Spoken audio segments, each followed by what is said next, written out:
Hello and welcome back to another video. Today I'm going to be doing a review of the Camillus Carnivore. Ooh. So in all seriousness though, this is being advertised as a survival tool, survival knife, survival tool that is being sold a variety of internet sources. You can get them off eBay, Amazon, and so on. I actually bought this one from my local Walmart. Yeah, $30. So it is it's called variously a knife, a tool, a machete, and going to do a review on this today. Okay, first, $30. Now, what do you expect for $30? Well, you expect $30 worth, right? There are some things about this blade that I really like, and there are some things about it that I really just do not like. Let's go first over the things that I do not like so that we can do some things that I like and, maybe end on a positive note. Okay, first, the blade itself. First, the steel. It is 440, depending on what website you go to. Some will call it 440, some will call it 420. Stainless steel with bonded titanium. Bonded titanium. What does that mean? Basically, you heat the steel up very hot and you spray it with powdered sheet titanium, and the heat bonds it into the metal. It's not a plating method, but if you really wanted just, the simplest explanation possible, right, it's plated. It's actually a little more than that because it actually is bonded into the surface of the steel. But stainless steel, 440, 420, stainless steel. Okay, I can't get over that it's stainless steel. First of all, what's wrong with stainless steel? It sucks. Stainless steel sucks for a knife blade, for a sword blade, for any kind of blade. Stainless steel sucks, okay? That's why the really good stuff are made from spring steel, like your 1065s, your 1085s, your 1090s, the good stuff that rusts. If stainless steel is so fricky-dicky good, then why aren't leaf springs in cars made out of stainless steel? They're out there in the rain, they're out there in the mud all the time. Why are they made out of regular old rustable steel? Because this stuff, stainless, isn't springy. And when you start twisting and prying and, stressing it, what's it going to do? It's going to break. Now, the claim that the titanium bonding makes it 3 times stronger, yeah, we'd have to put that on a machine and do some testing to find out. My personal feeling is, technically it might be right. I mean, why would they make that claim when it's really easy to set up a laboratory experiment and find out, all right? So there may be some validity behind that, but here's what they're saying. They're saying that it's 3 times stronger and 3 times harder than regular stainless steel. Not spring steel, stainless steel. Yes, this is stronger than stainless steel. And what is so great about stainless steel in the first place? Well, it doesn't rust. Well, guess what? No steel does. If you keep it oiled, if you keep it dry, duh. I mean, honestly, I have had 65 years I've been walking this planet. Well, say 63 and a half, 64 years I've been walking actually the planet. Let's say 50 years. I've been using knives and, different tools and things, hatchets and hand axes and stuff out in the woods. And to be perfectly honest, I just don't see a serious advantage to stainless steel as far as its corrosion resistance qualities are concerned. No steel will rust. If you keep it clean, if you keep it polished, keep it sealed, it won't rust. And a little surface rust isn't going to hurt anyway. Okay, a leaf spring doesn't spring any less because it's got a little red rusty coating on the outside. So, stainless steel, one strike against it right away.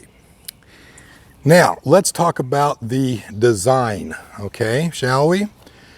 Yeah, straight blade all the way down. Well, I don't really have a problem with that as such. It's hollow ground. The edge here is hollow ground. That means it's got a little hollowness to it. It's a concave surface. I have used this to do some chopping and some hacking and stuff on some different types of wood, and it actually works pretty well, vines and things like that. So I don't really have a problem with that, but here's what I really don't understand. First of all, this point, or lack thereof, one should say. Can you see how dull, how blunt that is there? There is no tip. There's no point. Well, I think the reason for that is, as a utility survival tool, you can stick it in down in the rocks, you know, and you can pry and you can put it in there and the tip won't break off. Okay, we'll give it that. Okay, fine, not a problem. What's up with this here? What function does that possibly serve? I have not been able to find any possible use for that shape of a tip at all right? You can't stab anything with it. You can't punch holes with it. This doesn't really cut, even though it's sharp. It's just too short. And why this sharp pointy edge here? Why not round that off a little bit and then put a thick tip on the end? And then we've got this thing here. This is advertised as a wire cutter. No, it is not. You are not going to cut through a piece of wire with this unless it's so thin that it really doesn't matter. And then you could just whack it and cut through it. This is useless, okay? You could maybe open a beer with it. All right, you got a nice cold Heineken out in the forest in an SHTF type scenario. Yeah, you could open your beer with that. Okay, otherwise, no, forget it. This is useless. Now, saw edge. Why? Why do we need a saw on the spine of a knife, which is what this is basically? It's not really a machete. It's too short. It's a knife. So why do you need a saw? First of all, it doesn't really saw, okay? I mean, here's a piece of bamboo. Ooh, let's saw through this piece of bamboo.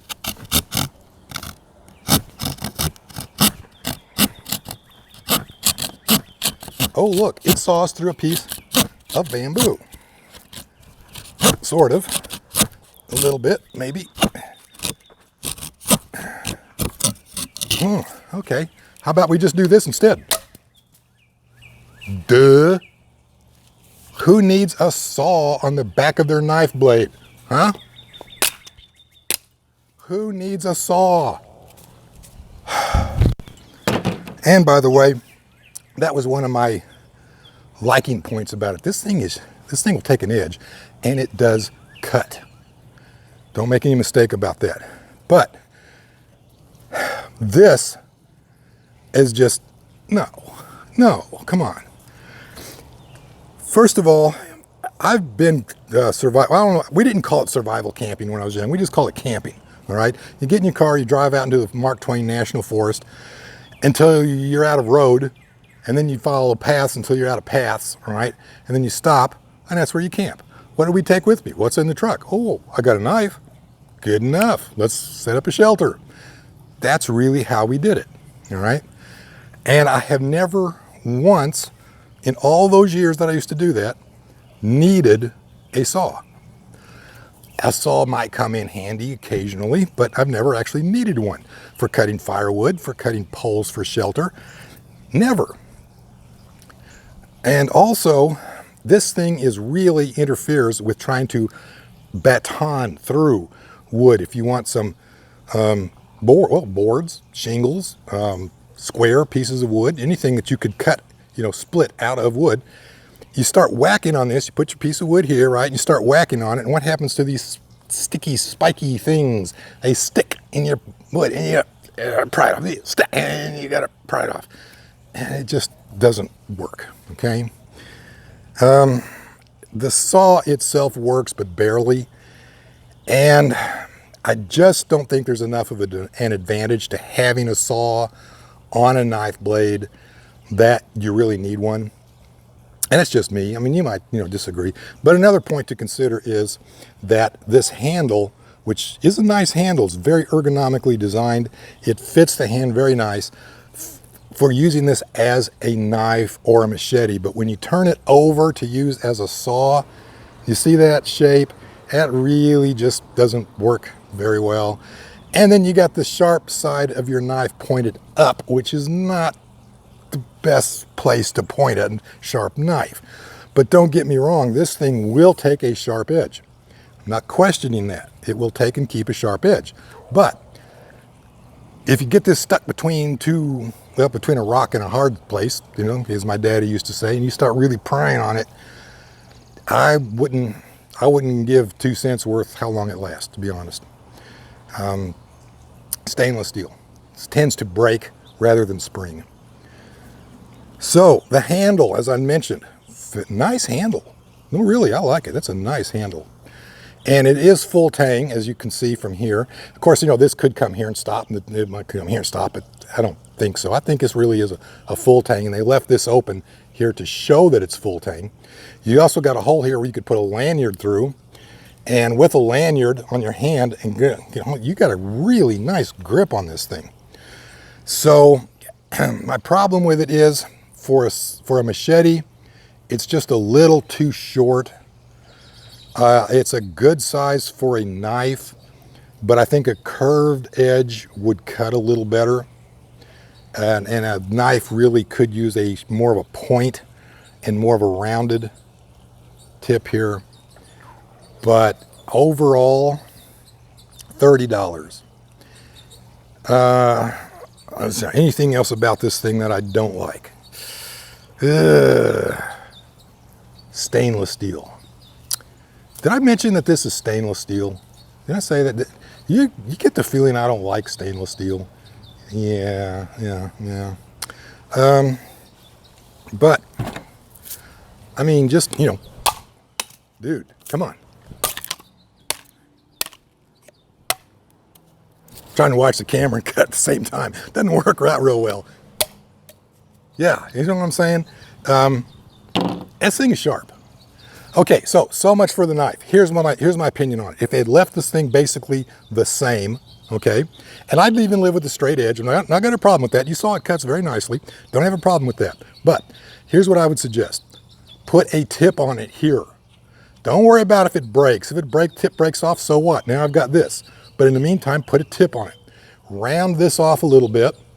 Get rid of this because it's completely useless except for opening beer. And put a solid spine across here. Get rid of that saw. I've said it before, I've never actually needed a saw out in the wilderness. Okay, it might be good to have one, but I've never had a need for one. So get rid of that so you can baton with it, and you can also bang somebody in the head if you need to, I guess. And you got yourself a really nice blade. Oh, change the 440 stainless steel titanium bonded to say a 1080, 1085, maybe even a 1065. And there are a lot of good rustable spring steel that make an outstanding knife blade. Just don't go with stainless. Okay, now, having said that, let's move on to the Scabbard. This is what they call ballistic Scabbard. It's some kind of a rip-proof nylon-ish polyester, modern kind of stuff. And it's wrapped around plastic, and then it's riveted here. As you can see, it's riveted. Okay. Okay. No problems. I like it. It's got a nice little loop here to fit on your belt. It's comfortable wearing on the belt. I can't back up enough really here to show you, but it doesn't flop around and bang you on your legs and stuff. It's okay. So I got no problems with this Scabbard at all.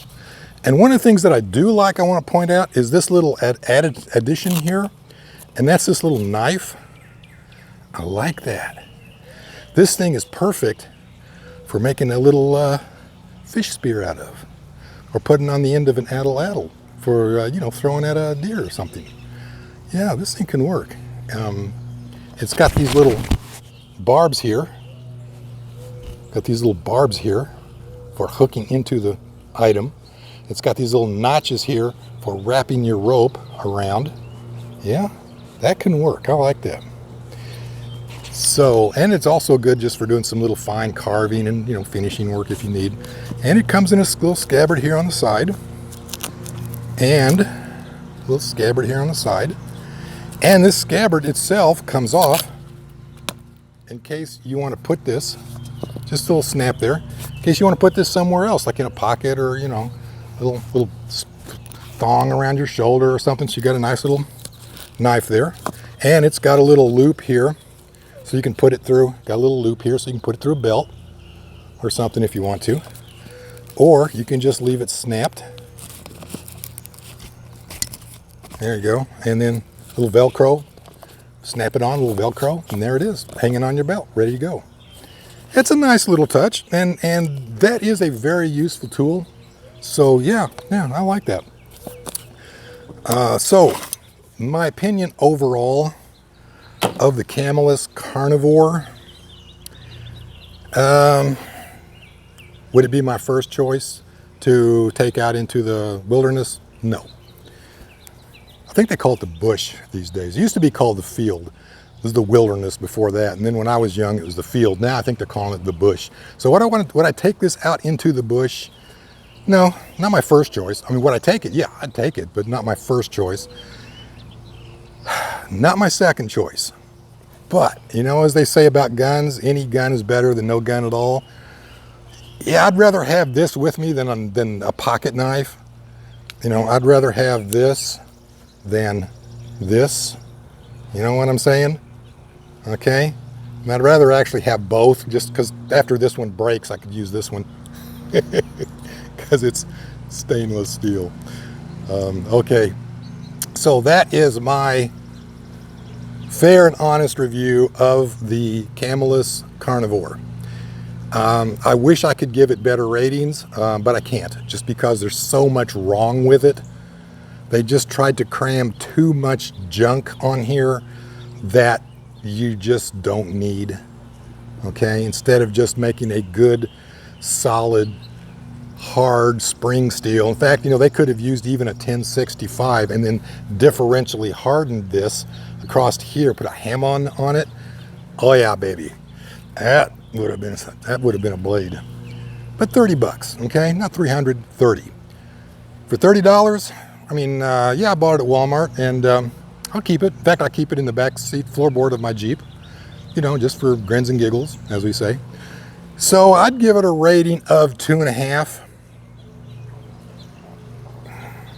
maybe 3 after 3 or 4 shots of vodka, you know what I'm saying, out of 5.